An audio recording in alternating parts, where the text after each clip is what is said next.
rest day talaga ngayon. Grabe pagod. Ako lang mag-rest dito sa bahay. Pasensya na kayo kung minsan ay hindi ako makatutut. Pero nakatambay naman yung mga cellphone ko sa inyo.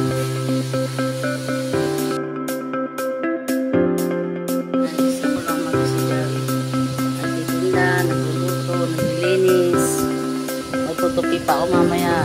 Hanggang ngayon hindi pa ako tapos magprito ng isda. Mamaya maglilisa naman ako ng tango. Tapos may mga alaga pa akong makukulit na pusa. Kahit saan ako magpunta, sinusundan. Kala mo lagi may dala-dala akong pagkain.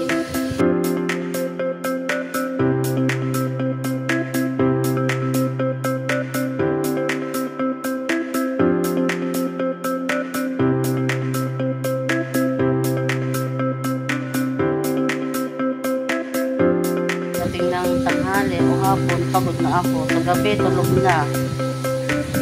Kaya pasensya na kayo guys, may pasok ay minsan kahit hindi makadudot, nakatambay ako.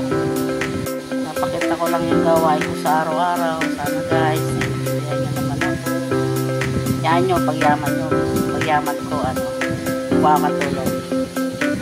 Yo.